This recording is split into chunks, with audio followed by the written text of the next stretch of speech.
Chicago wrestling crowds truly are a different breed. Energetic, passionate, and they'll swear up a fucking storm, and they don't care one goddamn bit if the production truck is having a goddamn series of small strokes trying to have their finger on the button. I push the button. I push it again and again and again. I'm John Recton with my review of AEW Dynamite. Yes, once again from Chicago. Their residency is almost over. Live Collision, and then that's it. Then they're back out on the road. Then they go to the UK for Forbidden Door. And yeah, that's really all I have to say for the introduction. I do want to say one quick thing, though. I am coming to the end of my time of reviewing AEW Weekly because I haven't even reviewed WWE Weekly for quite a while. It's getting to the point I might make it to their 6-year anniversary show. Maybe I make it to the end of the year. I don't know. But starting next year, guys, it's going to be incremental. It's going to be here and there, however you want to phrase it. Speaking of how I want to phrase it, how I want to phrase this show is at least they didn't do what I thought they were going to do with Hangman versus Mox. But boy, oh boy. Boy, oh boy. So they had a Hangman Mox package. The Outrunners came out dressed as Newport cigarettes. And then the Bucks got their, jobber entrance and talent name, stat, and social media. And yeah, this would be great if the Bucks actually could, justify having this treatment. And what I mean by that is they were overpaid from the beginning of AEW. They have produced on occasion, but have not meant fucking shit since at least 2022, I would say.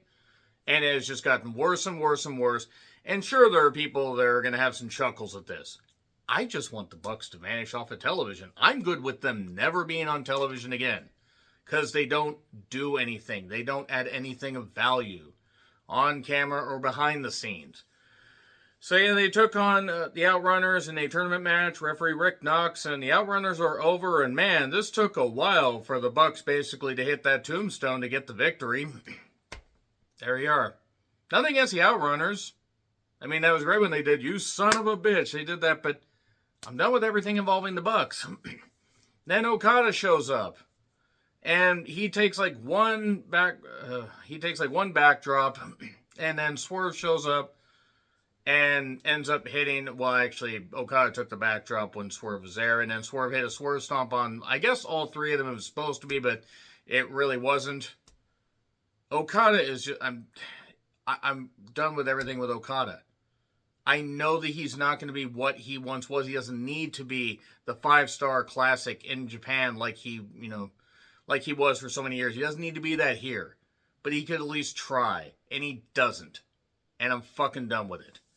Mark Briscoe is very fired up. Then Ricochet and the GOA show up. And Mark is really, quite frankly, fucking pissed at just about everybody. And you can't blame him. To be quite honest, Mark Briscoe should have been featured a whole lot better before now.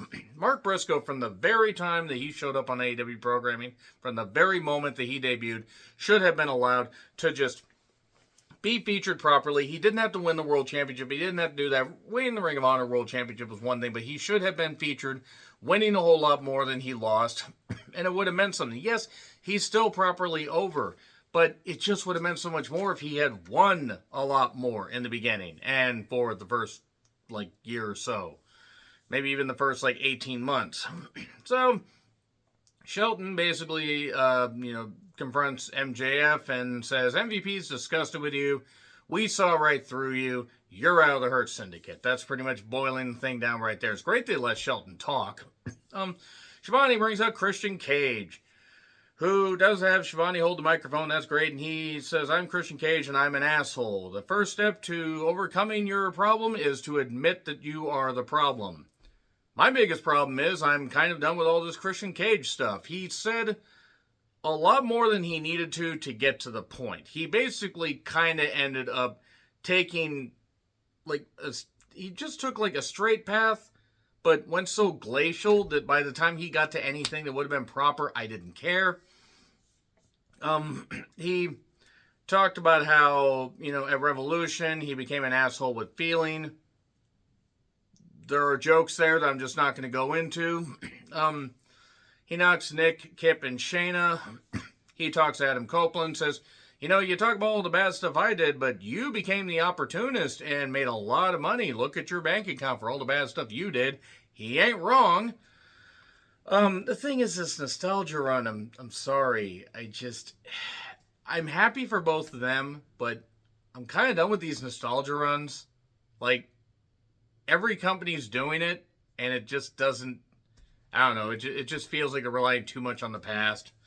But he then he then knocked Shayna and talked about her holes. How dare you knock Shayna Wayne, Christian? How dare you? The fuck? I I know nothing about anybody's personal life. I have no fucking clue. Met Shayna at a couple independent shows. Super nice woman. Very, very nice. And yes, very insanely attractive. Nick Wayne, incredibly gifted. Very, very nice young man. He is going to go so fucking far. I personally would not go knocking Shayna, but it's because it felt stale. It didn't really feel like at this point, this thing was going on really goddamn long. And then said the stuff about, Nick having a dead dad, and now he has a dad who, says he's dead to him, and he disowns him. Shayna shows up, confronts Christian Cage on the stage, and then Kip tries to attack, seemingly coming up from, I don't know, from under the ring or wherever. And then Nick blindsides Christian Cage, and they hit it with a concerto. Shayna looked very happy, and Shayna should always look happy.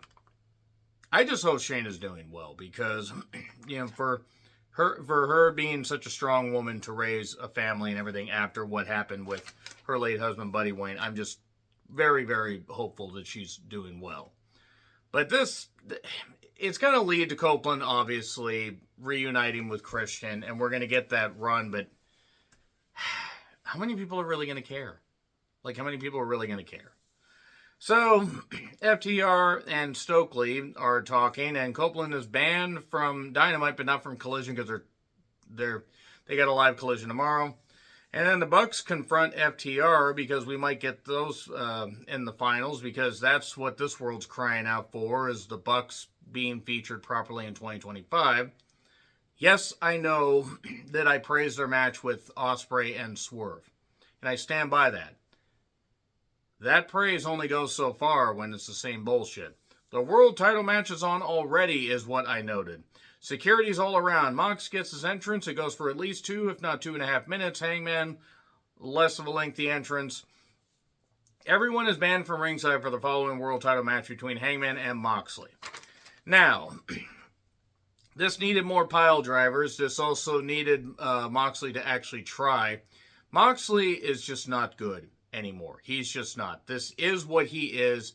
He can't even do proper stuff with the weapons. It just looks like shit.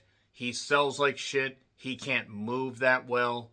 It almost is like he doesn't want to sell, or he's incapable. I'm not sure. He just does not seem to want to try to make his opponents look good. While this is not an egregiously terrible match, I am fucking done with everything Moxley's involved in.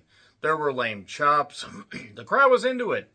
There was a barricade bump, and then they get back in quickly, so they're keeping it in the ring. I believe Shaft was one of the security guards. He was the guy with the pulled back black hair and the tattoos. I believe that was Shaft. He used to wrestle on Defy shows. I believe still does. I think he's based out of Chicago. Nice guy, from what I remember from years ago when I was at Defy shows. The announcer's table didn't break, by the way. This is after a pile driver on the steps for a break spot. That was after a Deadeye on the table. And then, or that was before a Deadeye on the table. Just, all this stuff, it just was getting to the point they were just throwing stuff out there. We got the choke training, we got an apron spot, we got more pile drivers, we got a moonsault, we got a ref bump, and the Deadeye, and then the idiots show up. You have fucking Yuta, this pile of afterbirth with this stupid haircut and this expressionless face. Claudio, who's a talent but means nothing. And Marina, because, and somebody pointed this out to me, and yes, it makes sense, and it would be good if it involved anybody that I actually cared about, that I didn't want to just see literally banned from a goddamn proper wrestling company. But Marina couldn't get the title out of the case so Moxley could hit Hangman with it, even though he hit him with literally everything at the Texas Death Match. So I don't think a belt shot would have necessarily worked. But she handed him the belt. And it didn't work. And then security finally realizes, oh shit, there's this woman that doesn't fucking belong in this company at all, that Tony is somehow paying a whole bunch of money to. Wait, that's me putting my thoughts in this goddamn thing. And they get rid of her, and don't touch me. Don't worry, Marina. Nobody wants to, besides your husband. Just get the fuck out of here. You're not good at this. And speaking of not good at this, what wasn't good is this ground to a halt. Just good God, Tony needs to pull the plug. Flatline this Death Rider stuff. It has been the worst part of AEW programming. This is including Chris Jericho as Ring of Honor World Champion. Thank God Chris Jericho hasn't been around for a while. And actually, I'm honestly good if they just let his contract run out to the end of this year or early January 2026 and just let him fucking go. And then suddenly Darby dives on the security. Yuta was afraid to get there because maybe he would have been splattered on the concrete, which would have been the only proper, thing he would have ever done useful in this life, is be a splatter on the goddamn concrete. Fucking goddamn just benign tumor bastard. I can't fucking stand. I hate the mere existence of Wheeler Yuta on this program that he doesn't belong on, that he is not worthy to be on.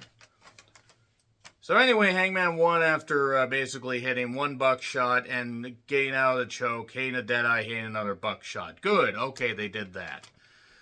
And then Tony and Alex Windsor took on Athena and Billy Starks. I did see Alex Windsor versus Athena on Collision. And it was a good match. It was well done. It's just, I don't have the time to invest in Collision. The crowd loved Tony. The match was fine for what it was.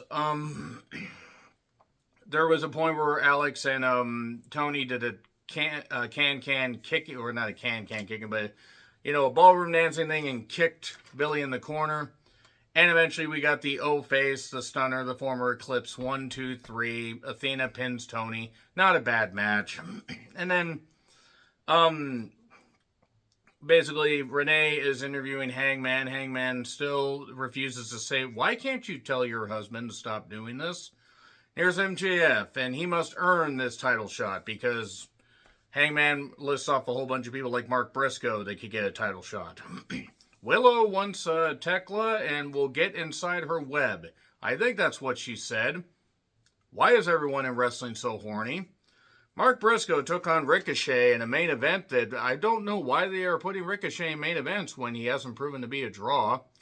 But he's bald, so I guess there's that. I mean, they're trying to build up Mark Briscoe. Somebody pointed this out to me. Really, really good friend.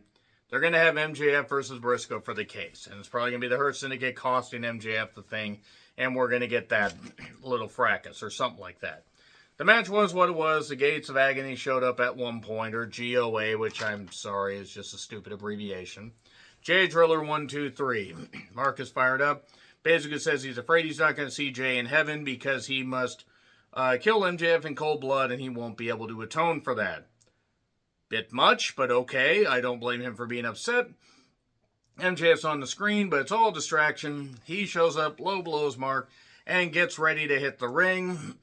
Or hit him with the ring, that is, because they're in the ring.